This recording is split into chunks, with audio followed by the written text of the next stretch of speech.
Life is filled with stuff to enjoy, things for every girl and boy, things to listen to, watch and play, to fill our hearts and minds each day. Dre Salutes will bring them alive once he goes and takes a dive into something he appreciates, to intrigue all oldies and younger mates.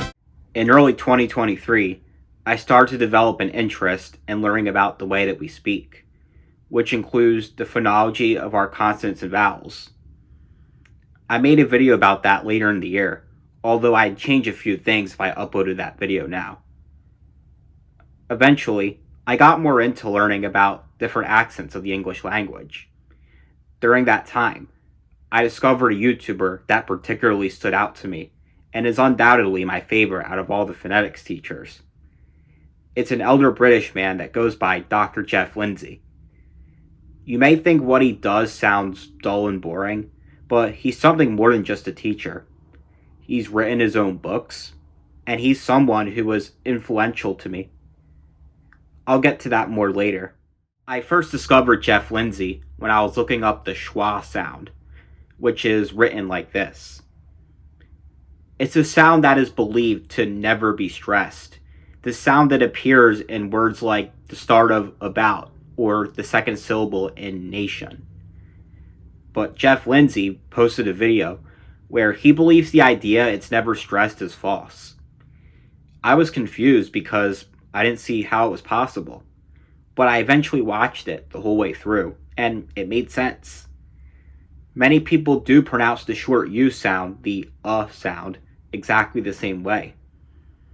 Some of us just don't realize it because it's pronounced more clearly.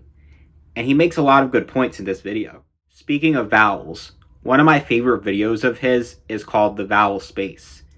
In that video, he turned the phonology of vowel sounds into a clever concept. Geoff Lindsey compares vowels to colors in this video. Because, like how you can glide from one color to another, you can do the same with vowels. Like this. Eow.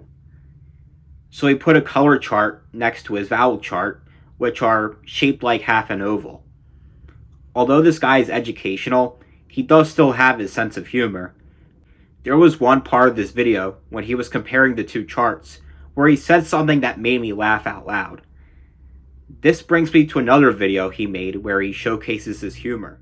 In one video, Geoff Lindsey compared the E sound with the I sound to teach non-natives the difference. At one point, he showed the French phrase chez toi, which roughly translates to English as at your place. But if you take the wa out of chez toi, let's just say it sounds like something else in English. So he did the unexpected and showed a montage of French people saying that phrase, but cutting it so you just hear that part. It was pretty funny because, they're not actually saying the other thing, but it just sounds like it. This brings me to something else I like about his work. He uses video clips for compilations to prove his points, and I appreciate when he does that. Geoff Lindsey has also pointed out little pronunciation quirks that most of us don't even realize we're doing, and I'll give you some examples. One example would be how many of us pronounce the K sound while holding our breath, making for a unique sound. Or how when you take the S off a word like speech, it actually sounds like beach and not peach. Or if you cut the S in store, it sounds like door and not tour. Why don't you try it out yourself? And there's one I've noticed myself, but I think it's cool that he pointed out, which is how we tend to pronounce words like train and drop with a CH and a J sound respectively, rather than a T and a D sound. He does a good job explaining in this video how this came into effect. And in one video, he goes over something called heart attack, which is when you stop the airflow in your throat between words, often to emphasize them. For example, would I ever might become would I ever. If his videos are too complex to fully understand, I have a video suggestion that you may like. In one video, Geoff Lindsey goes over a concept known as strong forms and weak forms. He explains how words like the, to, of, can, and, etc. are often reduced in the middle of sentences, so they come out like the, to, of, can, and. It's an interesting yet simple concept, but he goes even deeper into it by discussing how whether you use the strong form or the weak form of a word can change the meaning of what you're saying. If you find that hard to believe, I recommend you go check it out. It's a genius video in my opinion. But there's a video from Geoff Lindsey, which may be my favorite video he's ever made. The name of the video is Why These English Phonetic Symbols Are All Wrong. Since I've gotten into phonetics, I've been interested in learning the symbols for each speech sound. In this lengthy video, Lindsey goes over why he believes the symbols used for the English language are falsely prescribed.